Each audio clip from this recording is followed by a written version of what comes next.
গত কয়েকদিন ধরে সামাজিক যোগাযোগ মাধ্যমে আলোচনার কেন্দ্রবিন্দুতে রয়েছে রংপুরের আবু সাঈদ। তো বৈষম্য বিরুদ্ধে ছাত্র আন্দোলনে একটি ভিডিও ফুটেজ দেখা যায় তিনি শহীদ হয়েছেন, কিন্তু পরবর্তীতে শহীদ হয়েছেন বলতে ওই যে রাস্তা থেকে যে তুলে নিয়ে গেল সেটাই শহীদ হয়েছেন কিন্তু পূর্ণ মৃত্যুর যে বিবরণ বা পূর্ণ মৃত্যু হয়ে যাওয়ার পরের ফুটেজ আমরা কেউই দেখিনি, এটা বলা যাবে না। এবং ভিডিও ফুটেজ নিয়ে যে প্রতিক্রিয়া, একটি ভিডিও ফুটেজ ভাইরাল হয়, দেখানো হয়েছে যে আবু সাঈদের আন্দোলনের মধ্যবর্তী সময় তার মাথায় আঘাত পেয়েছে এবং মাটিতে মাথা ঘুরে পড়ে গেছে। বেশ কিছু সংবাদপত্র, টেলিভিশন ভিডিও খবর প্রকাশ করেছে তিনি শহীদ হয়েছেন, কিন্তু পরবর্তী সময় শহীদ হওয়ার পরে তাকে কিন্তু আমরা কেউ আর ক্যামেরার সামনে দেখিনি। মৃত্যুর পরেও তো দেখায় যে ও মারা গেছে, একটা প্রমাণ স্বরূপ দেখায়।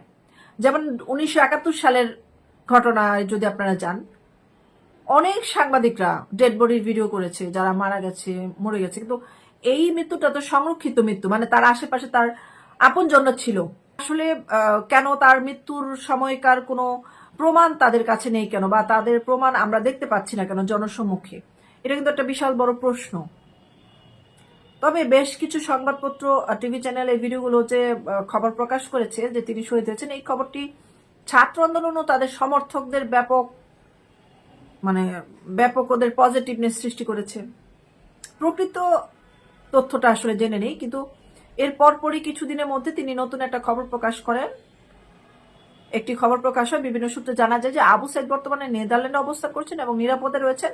তিনি সামাজিক যোগাযোগ মাধ্যমে একটি পোস্ট করে জানান যে তার উপর যে খবর প্রকাশ হয়েছে তা সঠিক নয়। এই ঘটনা নিয়ে জনমনে যে স্পষ্ট ধারণা, অনেকেই তার উপর অসন্তুষ্ট প্রকাশ করেছে এবং এর মাধ্যমে সংবাদ মাধ্যমে দায়িত্বহীনতা প্রকাশ পাচ্ছে। তারা আরো বলেন যে সাংবাদিকদের উচিত সঠিক তথ্য দিয়ে রিপোর্ট প্রকাশ করা। আবু সাঈদ নিজে বলেছেন, আমি খুঁজে দেখবো যে সোশ্যাল মিডিয়া